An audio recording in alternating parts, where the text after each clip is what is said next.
আমরা তো চিকেন সাটে বা চিকেন স্টিক অনেকবারই বাইরে খেয়েছি।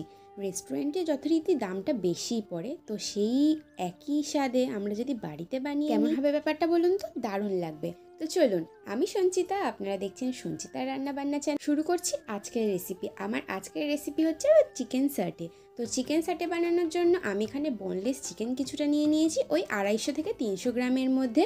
তো এই চিকেনগুলোকে আমি ভালো করে ধুয়ে পরিষ্কার করে জল ঝরিয়ে নিয়েছি। থালাতে চিকেনগুলোকে নিয়ে সেখানে দিয়ে দিয়েছি 1 চামচ করে নুন, তার সাথে দিয়েছি জিরে গুঁড়ো, ধনে গুঁড়ো, ভাজা মশলা, এবং তার সাথে দিয়ে দিয়েছি কিছুটা চাট মশলা, এবং আমার কাছে যেটা ছিল তন্দুরি মশলা, সেই বাজার থেকে কেনা তন্দুরি মশলা দিয়ে দিয়েছি। আদা, রসুন আর কাঁচা লঙ্কা একসাথে পেস্ট করেও দিয়ে দিয়েছি, এবং উপর থেকে হাফ পাতিলেবুর রস দিয়ে দিয়েছি এবং ভিনিগারও ছড়িয়ে দিয়েছি। এটাকে রেস্টে দেবো 15 থেকে 20 মিনিটের মধ্যে। তো আমি এই যে মশলাগুলো নিয়েছি সবকটাই 1 চা চামচ করেই নিয়েছি, আপনারা চিকেন অনুযায়ী মশলাটা নেবেন। এরপরে আমি সবজিগুলোকে কেটে নিচ্ছি। সেই সময়টাতে সবজি নিয়েছি এখানে টমেটো, ক্যাপসিকাম, আর নিয়েছি এখানে পেঁয়াজ।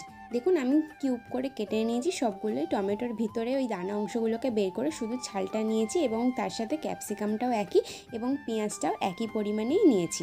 হ্যাঁ, এখানে বলে দিই, মশলাগুলো আপনাদের প্রয়োজন মতো নিয়ে নেবেন, আর পারলে মশলাগুলো আমি যে মশলা ব্যবহার করেছি সেগুলোই ব্যবহার করার চেষ্টা করবেন, দেখবেন স্বাদটা খুব সুন্দরই আসবে। আর আমি এখানে ব্যবহার করেছি নর্মাল ভিনিগার। ওই ভিনিগারের যে শিশিটা ছিল তার ঢাকনাতে 1 ঢাকনায় দিয়ে দিয়েছি। তো আপনারা চাইলে এখানে চিকেন অনুযায়ী সব কিছু ব্যবহার করে দেবেন। আমি পরিমাণগুলো সব ডেসক্রিপশনে দিয়ে দেবো, আপনারা পারলে চেক আউট করে নেবেন। আর হ্যাঁ, এখানে আমি একটা থালাতে যে চিকেনটা আলাদা রেস্টে দিয়েছিলাম সেটাও ঢেলে দিলাম, এবং সবজিগুলোকে ভালো করে ধুয়ে নিয়ে তার উপর দিয়ে দিলাম।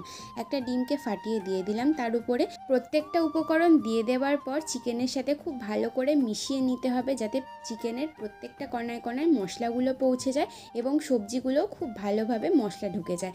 তো এরপরে আমি এখানে নিয়ে নেব 2 চামচের মতন আমি নিয়ে নেব এখানে কর্নফ্লাওয়ার। আপনারা চাইলে অ্যারারুটও ব্যবহার করতে পারেন, একই কাজ প্রায় দেয়।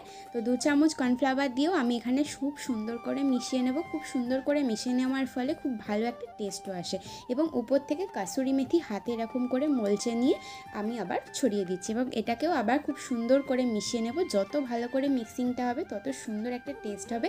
আর হ্যাঁ, এখানে যেহেতু আমি লেবু আর ভিনিগার দুটোই ব্যবহার করেছি, চিকেনগুলো প্রচণ্ড পরিমাণে সফট আর জুসিও হয়েছিল, খুব সুন্দর টেস্টও এসেছিলো।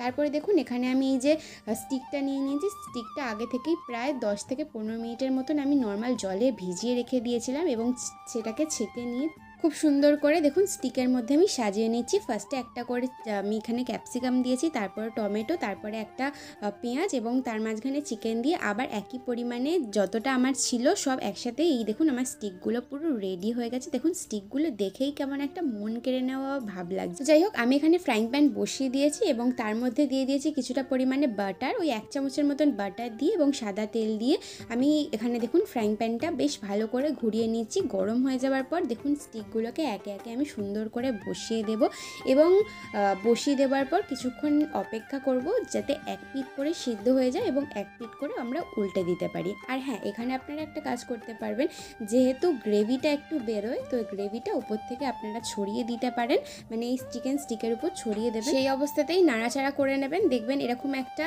খুব সুন্দর চিকেন সাটে তৈরি হয়ে যাবে, বা চিকেন স্টিকও বলতে পারেন। তো সেটা তৈরি হয়ে যাবে, এবং প্লেটে তুলে নেবেন, সবাইকে সার্ভ করবেন। আর হ্যাঁ, এখানে আমার একটা বলতে জিনিস ভুল হয়েছে। আমি যে ম্যারিনেটটা করে নিয়েছিলাম তার মধ্যে কিছুটা পরিমাণে গোলমরিচ গুঁড়োও দিয়ে দিয়েছিলাম, মানে ওই 1 চামচের মতন গোলমরিচ দিয়ে দিয়েছিলাম। গোলমরিচ যে কোনো জিনিসে বা যে কোনো রেসিপিতে দিয়ে দিলে খুব সুন্দর একটা টেস্ট লাগে।